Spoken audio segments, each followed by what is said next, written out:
Ei, boa noite, bem-vindos! Uma live quase surpresa aqui, né? Vamos começar. Eu trabalhei muito, tô trabalhando bastante essa semana, mas hoje é dia do professor, então eu recebi muitas mensagens muito carinhosas aqui, muito fofas, de vocês, né? Falando sobre o dia do professor e me parabenizando, então eu resolvi também agradecer, né, a vocês, tanto carinho e tanto amor de vocês, né, que vocês foram tão carinhosos comigo hoje, então eu resolvi retribuir, né, todo esse carinho e todo esse amor de vocês aqui também em forma de live. E essa é uma live que já tá para sair há muito tempo, né, vocês já me pedem essa live há muito tempo, que é a live do caso Beth, né, o caso Beth Broderick, que é o caso do Dirty John, né? Que é a série da Netflix, que tem duas temporadas. A primeira temporada é a temporada do John, né? Do caso John. E a segunda temporada, que eles mantiveram o mesmo nome geral, né? O Dirty John. A segunda temporada é o caso Beth Broderick, tá? Que é o caso que a gente vai falar hoje, tá? Então, essa já é uma live que vocês me pedem já há algum tempo, e hoje a gente vai falar finalmente desse caso Beth, tá? Bom, primeiro eu vou contextualizar geral, assim, né?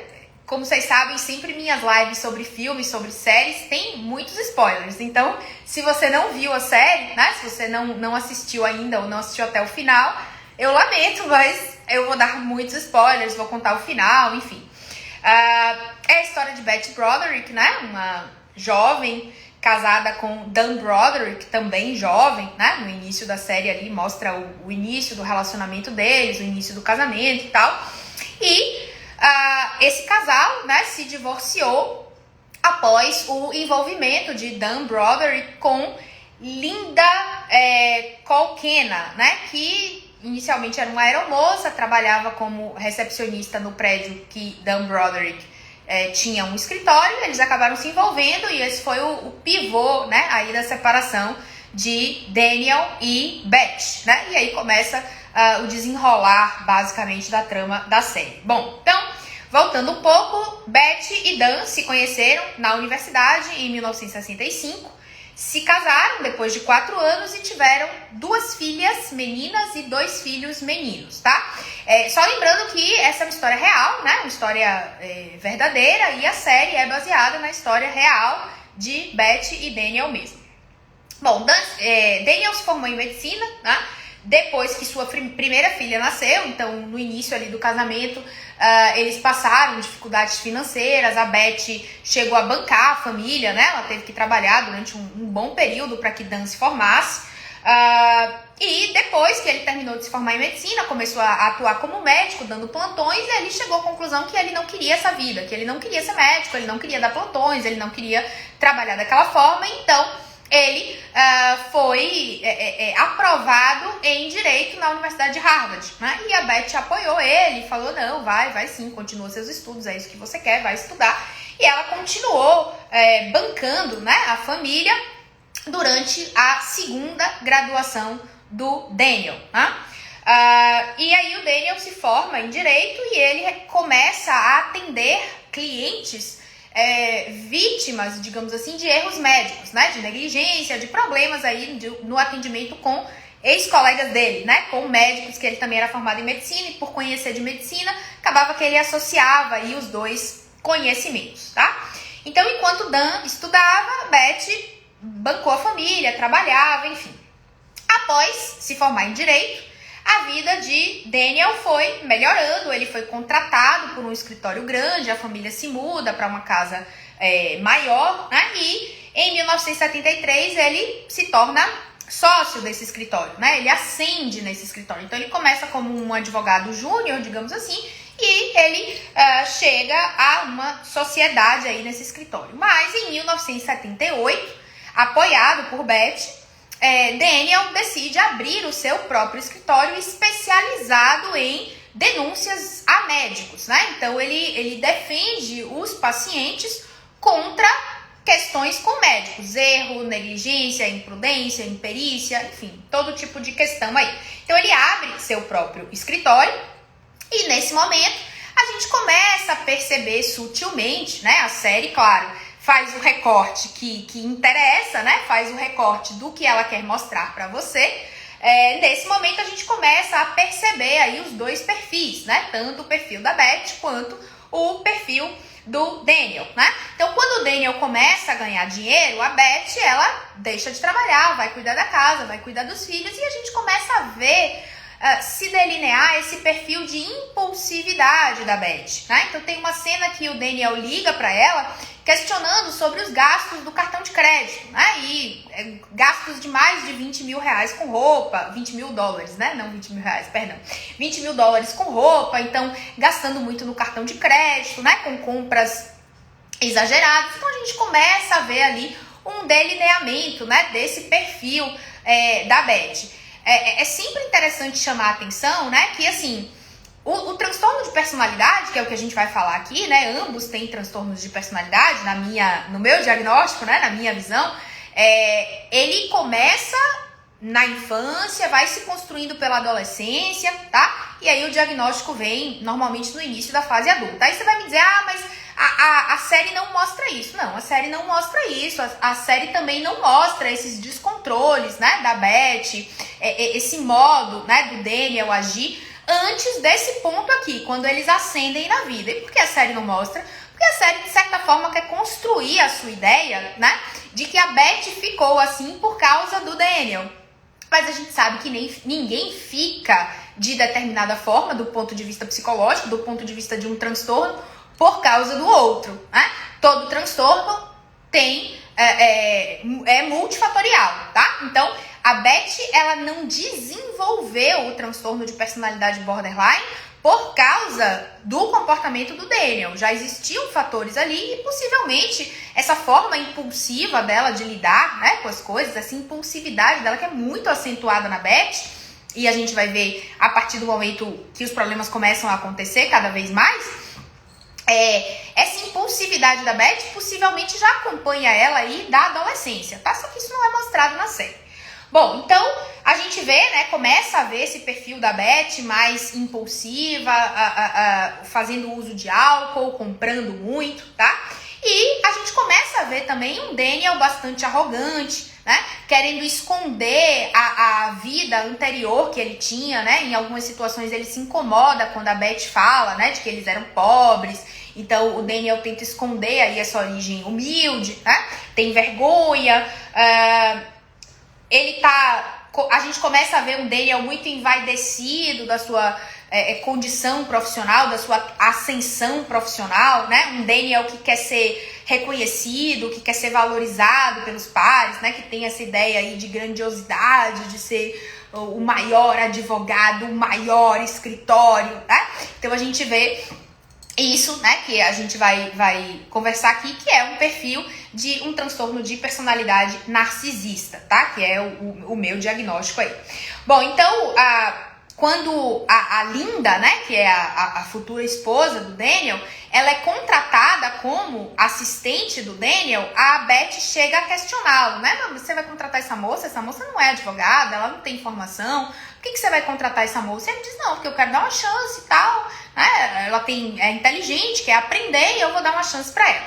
E aí a Beth começa a desconfiar, então, né, de que há algo mais ali entre o Daniel e essa moça, e os episódios de descontrole começam a ficar mais evidentes. Tem uma cena, né, de uma das situações lá que ela desconfia da Linda, né, desconfia que a Linda tem um caso com o Daniel, que ela pega todos os ternos do Daniel, né, todos os ternos lá arrumados dele, chiques, personalizados, bordados, e ela joga todos numa fogueira no jardim da casa da família, tá? Então assim, a gente já começa a ver esse perfil de atitudes impulsivas da Beth, né? Ela sempre se arrepende depois, pede desculpas, diz que isso não vai mais acontecer, que não vai mais fazer e tal. Inicialmente, Daniel negava qualquer envolvimento, né, com a moça, que era muito bonita, né, muito mais jovem do que ele, e isso também é um prato cheio para o narcisista, né, essa conquista de uma mulher muito bonita, jovem, né, isso envaidece aí um homem narcisista, né? Em alguns momentos a gente percebe o Daniel se gabando pros amigos. Tem até uma cena que a Beth escuta, ele tá conversando com um amigo e diz assim, ela é muito bonita. E aí a Beth ouve e pergunta pra ele quem que é muito bonita, né? E aí ele tenta dar aquela... se sair com vaselina, né? Mas não cola muito. Ela já imagina, né? Que ele tá falando da Linda, né? Bom, então ele sente vergonha, né? Dessa vida anterior dele, mais humilde. Tenta esconder isso, né? Tem uma cena que eles estão no restaurante, que a Beth faz algum tipo de comentário. É porque ele nunca tinha comido isso antes. E aí ele fica muito chateado com ela. E essa coisa, né, da conquista dele, né, da conquista da própria moça, muito jovem, muito bonita, enfim, tudo isso aí vai delineando pra gente, né, nessa primeira metade da série, esse perfil, né, tanto com características border, né, da Beth, que isso vai se consolidar muito na segunda metade da série, né, esse diagnóstico fica muito claro na segunda metade da série, quanto esse diagnóstico narcisista, né, do Daniel, que também vai se consolidar muito na segunda metade, quando ele apresenta frieza, quando ele apresenta falta de empatia, né, pela situação que a Beth está vivendo. Bom, vou falar brevemente aí, né, dos transtornos, tanto border quanto narcisista, tá? O transtorno de personalidade borderline, que é o diagnóstico da Beth, um esforço desesperado para evitar o abandono, e a gente vê isso na Beth, né? Especialmente na segunda metade, quando ela liga desesperadamente, quando ela deixa os filhos na porta da casa dele, quando ela bate o carro, né, na frente da porta da casa dele, enfim, até a atitude final dela. Um padrão instável no relacionamento, né? Então, uma hora a Beth põe o Daniel lá em cima e outra hora ela desqualifica ele, né? Dizendo que foi ela que ele só conseguiu chegar onde ele tá por causa dela, que ela que sustentou, enfim. Então, ela oscila nesse padrão de relacionamento também com o Daniel. Instabilidade acentuada na autoimagem e percepção de si mesmo, né? Então tem muitos momentos em que a Beth está conversando lá com as amigas, né? E ela se coloca para baixo e ela fala que ela tá velha, não tá bonita, especialmente depois das suspeitas com a Linda. Impulsividade em gastos, então isso a gente vê ao longo da série, né? A Beth gastando muito dinheiro, comprando muita roupa, comprando muita coisa para os filhos, tá? Abuso de substância, direção irresponsável, né? Tudo isso a gente vê também pinceladas bem de leve na série, não aprofunda. Compulsão alimentar, tá? Então, o paciente com transtorno de personalidade borderline, ele tem descontroles, impulsividades em algumas dessas áreas da vida, pelo menos duas. Instabilidade de humor, né? Disforia, irritabilidade. Então, é aquela pessoa que oscila ao longo do dia, né? O seu humor oscila. Ansiedade, né? E sentimentos crônicos de vazio, que isso não é mostrado na série, enfim, é uma sensação subjetiva. Em relação ao transtorno de personalidade narcisista, a gente tem algumas características que o Daniel também se encaixa muito bem.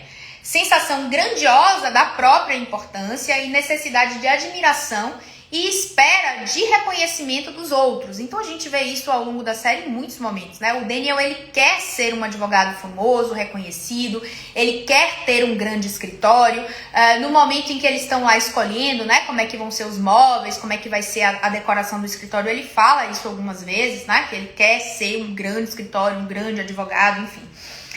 Preocupação com fantasias de sucesso ilimitado, né? Então o Daniel realmente chega a uma projeção e muitos narcisistas acabam realmente percorrendo isso, né? Correndo atrás disso, porque eles realmente querem ser muito reconhecidos.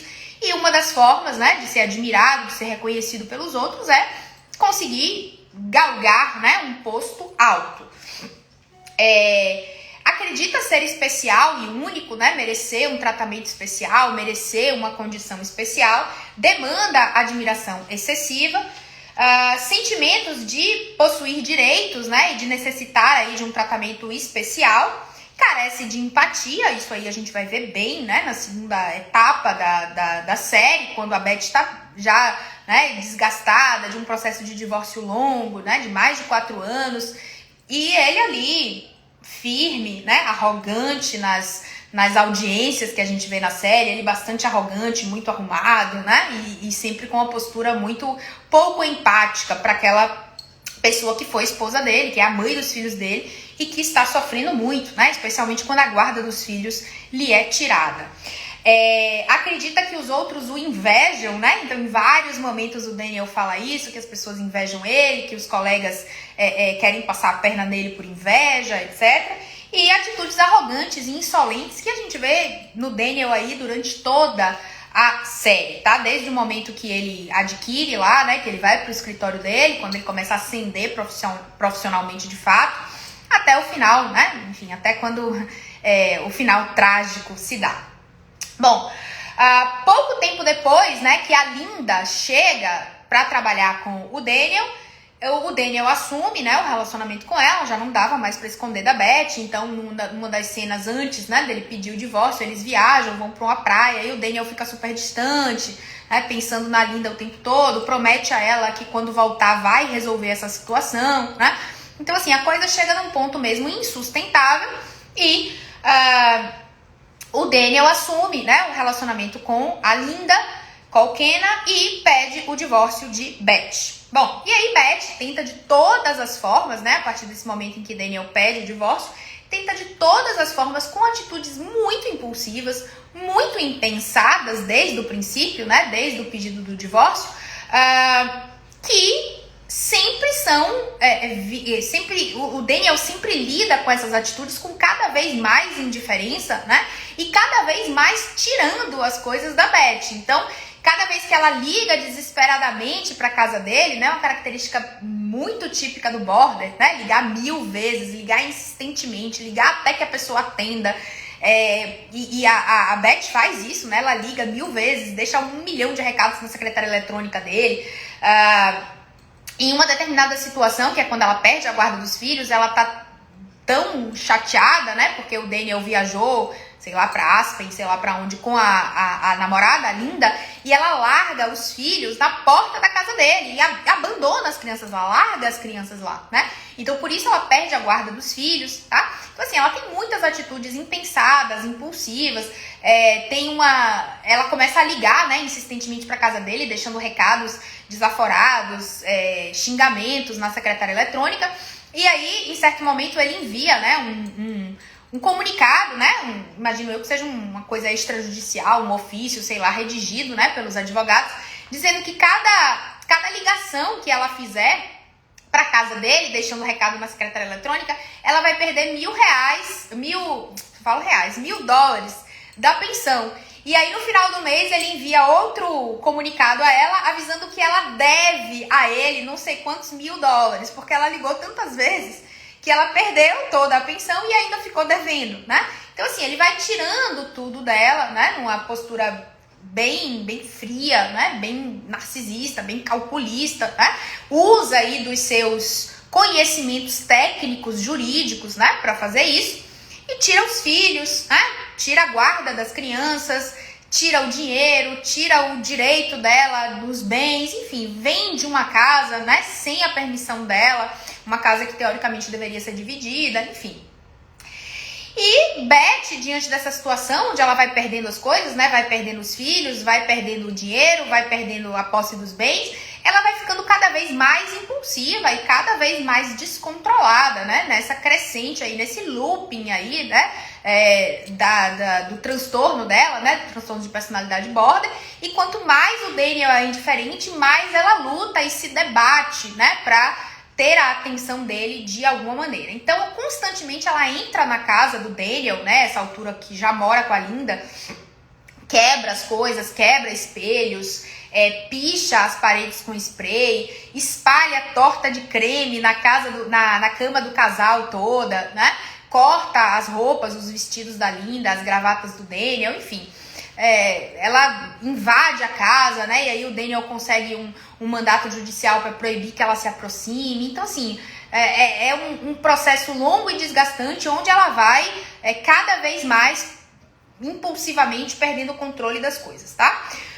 Todo divórcio levou 4 anos e é considerado o pior caso de divórcio do condado de San Diego, né, dos Estados Unidos. Então, de fato, é um divórcio histórico, né? Até hoje, nos Estados Unidos, o caso Broderick versus Broderick é citado, né, em situações de divórcio, por ter sido um divórcio longo, desgastante e que teve um final trágico. E Daniel vai usando aí, né, ao longo do processo de divórcio, toda a sua habilidade, todo o seu conhecimento em direito, né, para reter os pagamentos de pensão. Então tem meses que ela não recebe nada, né, tem meses que ela precisa da ajuda da amiga, que paga algumas coisas para ela, e vender uma casa sem a permissão dela, consegue tirar a guarda dos filhos. Então, gradativamente ele vai tirando, né, as coisas da Beth.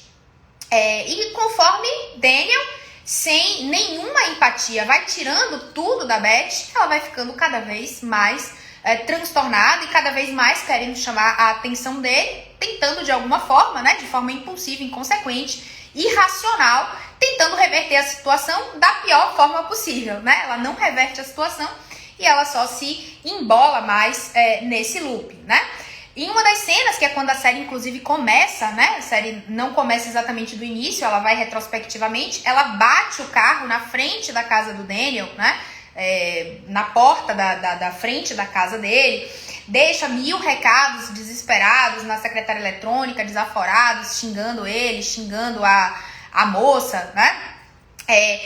O Daniel conseguiu prender ela algumas vezes, ela foi internada 3 vezes em hospitais psiquiátricos, né, por conta desses descontroles, desses impulsos. E aí o Daniel, a essa altura da vida, já era um cara muito influente, já era um cara que conhecia muita gente, né, muitos médicos, muitos outros advogados.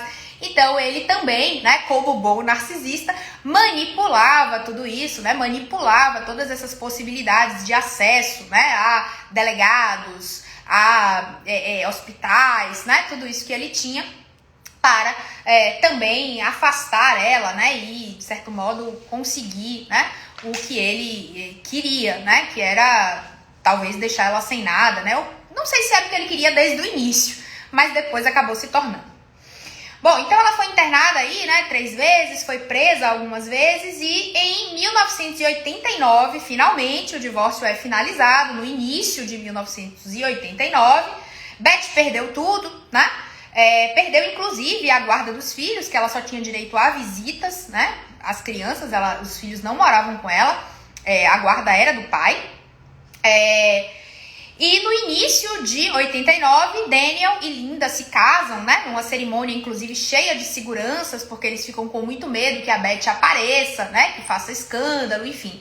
A Linda, inclusive, pede, né, pro Daniel usar um colete à prova de balas, ele se recusa, né? Então, ela já fica ali um pouco apreensiva, né? Com esses comportamentos impulsivos da Beth, achando que algo de pior, né, pudesse acontecer. E, de fato, a vida feliz, né, do casal, do recém-formado casal Linda e Dan, dura só alguns meses, tá? Então, no início de 1989, eles se casam e em novembro do mesmo ano, Beth pega a chave da casa do Daniel na bolsa da filha mais velha, né, que já tinha a chave da casa do pai, e durante a noite sai de casa com essa chave, invade a casa de Daniel Broderick, e a essa altura Linda Broderick também, que já era casada com ele, e dispara um calibre 38 várias vezes, atingindo Linda no pescoço e Daniel nas costas, os dois sem possibilidade de defesa, enquanto eles dormiam, tá? Então ela invade, mata os dois e depois ela acaba sendo pega pela polícia, né? Óbvio, ela deixou muitas marcas e a própria arma do crime, um telefone que foi cortado, né? Para que eles não pudessem ligar para a polícia. Enfim, os dois foram encontrados mortos e a Beth acabou se entregando para a polícia. Uma das frases que a Beth fala, né, no julgamento dela, e essa frase foi real, ela falou de fato no julgamento, tem um vídeo inclusive no YouTube, né? Se você jogar no YouTube julgamento Beth Broderick, tem lá vários trechos do julgamento. Um desses trechos, a Beth diz o seguinte: eu estava uma bagunça, com 42 anos e nessa, perdão da palavra entre aspas, merda, desde os 35. 7 anos perdidos. Tudo desabou sobre mim e eu não pude mais aguentar. Então, a gente vê, né, no julgamento e hoje, né, só para dar uma contextualizada da vida real, hoje a Beth segue presa, né, ela tem 72 anos, ela está presa há 30 anos e ela entrou com 2 pedidos de liberdade condicional em 2010, era o primeiro momento que ela poderia pedir essa liberdade condicional, né, de 1989, quando ela matou e foi presa. Em 2010, seria o primeiro pedido dela de liberdade condicional, os advogados entraram com esse pedido, foi negado. Em 2017, ela entrou de novo com um pedido de liberdade condicional, negado pela segunda vez. E agora o próximo pedido dela de liberdade condicional vai poder ser feito em 2032. Ou seja, daqui a 10 anos, ela tem 72 hoje, ela vai ter 82 anos, né? Se esse terceiro pedido de liberdade condicional for concedido, ela então vai sair da prisão em liberdade condicional em 2032. Mas pode ser que seja negado de novo e ela, de fato, morra na prisão, né? Já vai estar com 82 anos. Então, a Beth passou a vida, né? Praticamente na prisão, dos 42 até hoje, que ela tem 72, e antes dos 82 ela não tem chance de sair. Bom, e aí, dito tudo isso, né, eu pensei nessa live para a gente discutir um pouco sobre qual seria, né, a possibilidade de tratamento para a Beth, para o Dan, né, e o que poderia ser diferente, talvez, né, especular aí o que poderia ser diferente na vida, né, desse casal, se eles tivessem tido um acompanhamento psicológico, ou pelo menos a Beth tivesse tido um acompanhamento psicológico, né? A gente vai ver aqui que para o narcisista fazer um acompanhamento psicológico muitas vezes é difícil, né? Eles têm uma dificuldade de vínculo e têm uma dificuldade de perceber o próprio transtorno. Bom, mas o tratamento indicado para Beth, né, para o transtorno de personalidade borderline, seria o tratamento que tem as melhores evidências científicas, né, em termos de resultados, seria a terapia comportamental dialética. A sigla em inglês é DBT, né, Dialectical Behavior Therapy, seria a melhor opção de tratamento para ela, em termos de evidências científicas. E a DBT é a forma de tratamento, né, mais indicada para transtorno de personalidade, especialmente para border. A criadora, né, da teoria, digamos assim, a Marsha Linehan, ela é border, né, e ela desenvolveu essa teoria justamente para ajudar outras pessoas, né, com o mesmo problema que ela. Ela é psicóloga também, americana, tá viva, e desenvolveu a teoria, né, nas palavras dela: eu vivia no inferno e eu queria tirar outras pessoas desse inferno, né, que eu queria sair desse inferno e ajudar outras pessoas a saírem desse inferno também, né? Então, a Marsha Linehan define aí o transtorno de personalidade borderline, sendo ela pesquisadora e tendo o diagnóstico, né? Ela define como um inferno, que é mais ou menos o que a Beth vivia, né? E que ela relata aí como: eu tava uma bagunça e eu perdi 7 anos da minha vida nessa porcaria, né? E hoje eu não sei mais o que fazer, tudo desmoronou e eu acabei matando, né, 2 pessoas e agora eu não sei mais o que fazer, né? Eu não sabia mais o que fazer e tudo desmoronou, enfim. Então, é uma terapia cognitiva, né? Terapia cognitivo-comportamental, considerada de terceira onda. É estruturada em estágios, né? Então, diferente da TCC clássica, que tem outras formas, né, de tratamento, a DBT tem 4 estágios. E aí a gente vai ver aqui um pouco sobre cada estágio, bem brevemente. E aí eu vou explicar para você como isso se aplicaria bem no caso da Beth, tá? No primeiro estágio, o terapeuta, né, o terapeuta comportamental dialético, ele vai trabalhar com o paciente os comportamentos que se relacionam à ameaça à vida, seja a sua própria vida, que é mais comum, né, no border, ou pensamentos em relação à ameaça à vida de outras pessoas, como no caso da Beth, tá? A si e aos outros. Comportamentos autodestrutivos, lesivos, né, como automutilação, uso abusivo de medicação, de substância química, tentativas de suicídio. Então, tudo isso vai ser abordado, né, no sistema de contenção, digamos assim, nessa primeira etapa, né, do tratamento. Também são trabalhados ainda nessa primeira etapa do tratamento os padrões comportamentais que geram consequências na qualidade de vida do paciente borderline, né? Perda de emprego, término de relacionamento, briga com familiar, né? Então isso é muito frequente na vida do paciente border por esse padrão impulsivo, né, por essa forma de lidar com as coisas. Então, essa primeira etapa do tratamento é para tentar conter um pouco isso, né, e esses comportamentos que trazem muito prejuízo ao paciente. O objetivo desse primeiro estágio é superar os déficits de habilidades básicos, né, obtendo um grau maior de controle comportamental e habilidades de autogerenciamento. Então, se a gente pensar no caso da Beth ali especificamente, né, isso poderia ter sido muito útil para ela.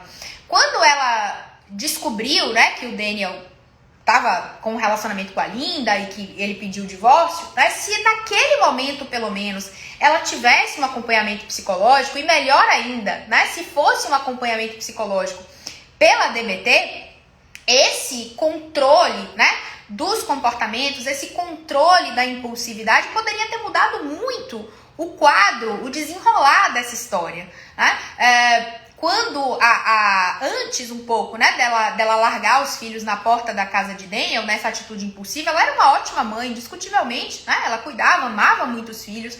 E nessa atitude impulsiva de deixar os filhos na porta da casa do Daniel o dia inteiro lá esperando o pai chegar de noite, ela acaba perdendo a guarda dos filhos. Mas antes disso, tem uma audiência de conciliação onde Daniel sugere para ela uma pensão de $20 mil e uma guarda dividida. Os meninos iam ficar um tempo com ele, um tempo com ela, e ela não aceita, né? Então, assim, existe uma série de questões que, se esses comportamentos impulsivos dela, né, de largar os filhos, de ligar 1 milhão de vezes, de bater o carro na porta, se tudo isso tivesse sido trabalhado, né, e talvez controlado, o desfecho, né, desse divórcio poderia ter sido um acordo, algo mais consensual. Bom, aí no tratamento da DBT a gente vai para o estágio 2, que é a melhora da regulação emocional, onde o paciente vai aprender a manejar essas emoções, né, esses ímpetos de raiva, né, que a gente vê muito na Beth, bater o carro na frente da casa, pichar a parede toda.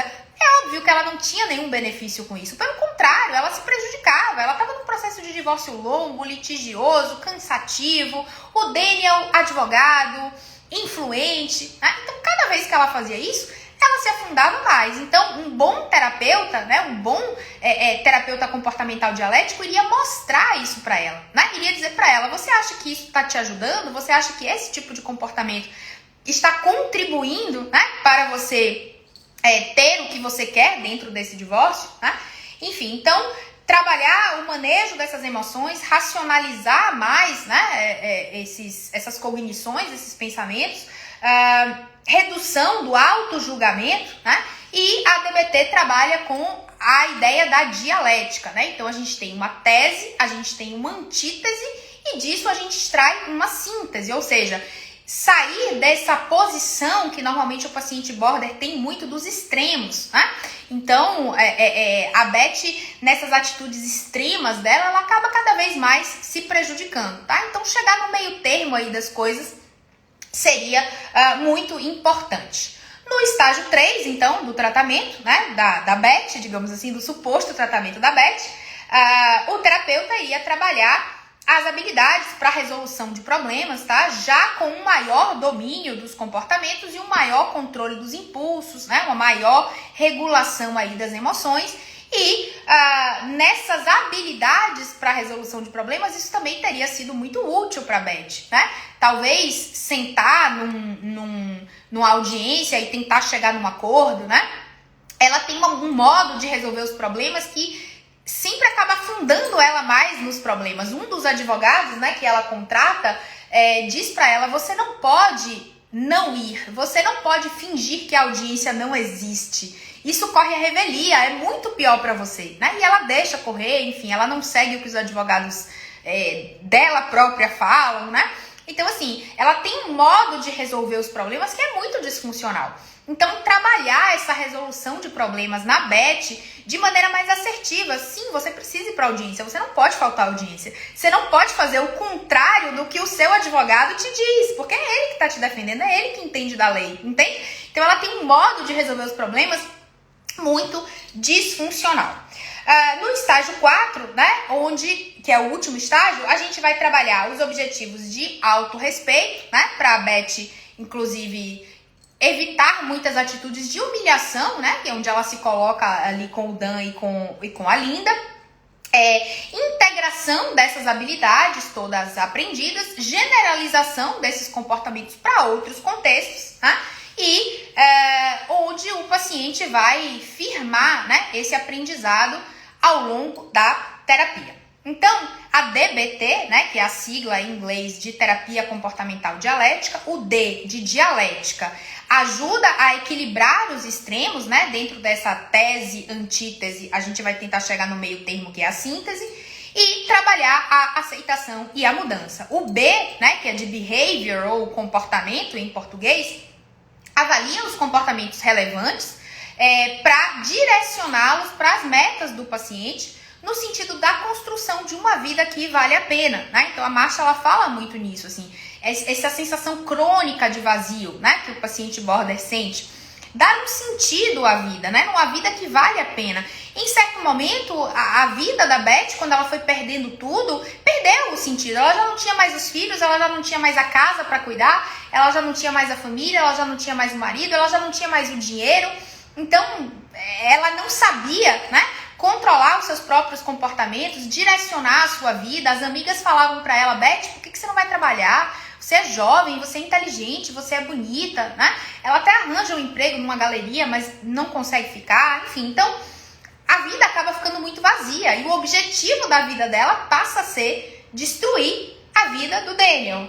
E ela consegue, né? De certo modo, à custa de destruir a sua própria também. Tá presa até hoje. E o T de terapia, né, que possui um formato diferenciado nesses 4 estágios, tá? Então esse seria aí o tratamento da Beth, né, dentro da TCC, dentro da DBT, que é uma terapia cognitiva de terceira onda. E aí você vai me perguntar, em relação ao Daniel, né, o que poderia ser feito? Então, é mais difícil e é menos provável que a gente conseguisse submeter o Daniel a uma terapia, né? O paciente narcisista, ele tem muita dificuldade de vinculação, né? Ele tem muita dificuldade de reconhecer o seu próprio problema, o seu próprio transtorno. Ele não acha que querer ser muito bem sucedido é um problema, ele acha inclusive que é uma qualidade, né? Então, os transtornos de personalidade de maneira geral, eles são egocintônicos, mas tem alguns que são um pouco piores, como o narcisista, por exemplo, né? O que é um transtorno egocintônico? É um transtorno onde o paciente sente que aquilo que parece ser um problema para os outros é o jeito dele, é a forma dele ser, né? É a forma dele lidar com a vida. Então isso para ele não é um problema, isso é o jeito dele, né? E aí quando o paciente pensa isso é muito difícil, porque a gente só busca terapia, a gente só busca ajuda profissional se a gente reconhece que tem um problema, né? 99% das pessoas não vai para uma consulta médica se não está sentindo nada. Não tô com febre, não tô com dor em lugar nenhum do corpo, não vou no médico. Se eu tenho dor, se eu tenho febre, se eu tenho algum problema, então eu procuro um médico, né? Então, com a terapia é mais ou menos parecido. Se tem alguma coisa na minha vida que me incomoda e eu quero mudar, eu busco acompanhamento psicológico para mudar. Então, o Daniel, assim como todo bom narcisista, ele não achava, né, que o comportamento dele, de alguma maneira, era problemático. Ele achava, inclusive, que era o jeito dele, a forma dele de ser, tá? Ele não ficou casado com Linda tempo suficiente, né, pra gente ver se ele iria apresentar problemas de relacionamento também, que também são recorrentes, né, no paciente narcisista. Beth não deixou, né, ele ficar casado o tempo suficiente, nem o tempo que ele ficou casado com a Linda. A série também não aprofunda, né, esse relacionamento dos dois, só mostra ali os conflitos, né, da Linda e do Dan em relação a Beth, né, os problemas que acontecem. A Linda se irrita, ela rouba a lista de casamento, né, pra ligar pras pessoas, pra dizer pra não ir e tal. Então, enfim, a Linda fica chateada com essas coisas e os conflitos que eles têm ali mostrados na série são só esses, mas talvez, né, a Linda e o Daniel também tivessem outros conflitos também, porque é característica do paciente narcisista ter dificuldades nos relacionamentos, mas a série não mostra. Então, assim, seria difícil, né, um tratamento pro Daniel, mas também uma das possibilidades é uma terapia cognitiva, poderia ser terapia do esquema, por exemplo, né, que trabalha bem com essas questões aí de personalidade também, apesar de que ainda as evidências da terapia do esquema ainda precisam melhorar mais, né, do ponto de vista de evidências científicas, mas os estudos estão sendo desenvolvidos e é uma possibilidade. Bom, e aí você me pergunta, né, para finalizar, você acha que esse casal poderia dar certo? Né? Você acha que se cada um fizesse terapia, talvez o Daniel com mais dificuldade, mas a Beth, né, pudesse conduzir esse tratamento dela, né, para o transtorno de personalidade com um acompanhamento psicológico, você acha que esse casal poderia dar certo? Dar certo eu não sei, né? Seria, talvez, né, mesmo com os dois em terapia, seria um tratamento, um casamento conflituoso, né? Um casamento onde os dois iam precisar de grande esforço para fazer dar certo. Mas eu acredito no amor, né? Então eu acho que qualquer relacionamento, quando há um esforço muito grande, né, de ambos os lados, independente de ter transtorno ou não, o esforço precisa haver, pode dar certo, né? Mas eu tenho certeza que se a Beth, pelo menos, né, e na melhor das hipóteses o Daniel também, fizessem acompanhamento psicológico, fizessem um tratamento adequado para os transtornos deles dois, com certeza o final dessa história teria sido diferente, né? Eles poderiam até ter se divorciado, né? Eles poderiam até não ter ficado juntos, mas essa tragédia poderia ter sido evitada, né? E hoje o Daniel poderia estar vivo, talvez já com uma terceira ou uma quarta mulher, né? Pela dificuldade de relacionamento. As crianças, né, com certeza estariam num ambiente muito melhor e a Beth, com o tratamento, poderia ter reconstruído a vida dela, né, poderia ter conseguido um emprego, quem sabe até um outro relacionamento, se o transtorno de personalidade border, né, dela fosse tratado e o narcisista do Daniel também, né? Então, eu não sei se eles dariam certo quanto casal, se eles estariam casados até hoje, mas com certeza com o tratamento, com a regulação, né, desses comportamentos impulsivos da Beth, dessa forma dela de lidar com as situações, com certeza esse final, né, essa tragédia, né, que foi o relacionamento deles, né, que acabou na morte de duas pessoas e na prisão dela, que está presa até hoje, teria com toda certeza sido muito diferente, né? Na minha opinião, com o tratamento, a gente conseguiria mudar um pouco aí o final dessa história, tá? Então, eram essas aí as minhas considerações, né? Sobre o caso Dan e Beth, da série Dirty John, né? Da Netflix, a segunda temporada, que é o caso Beth, tá?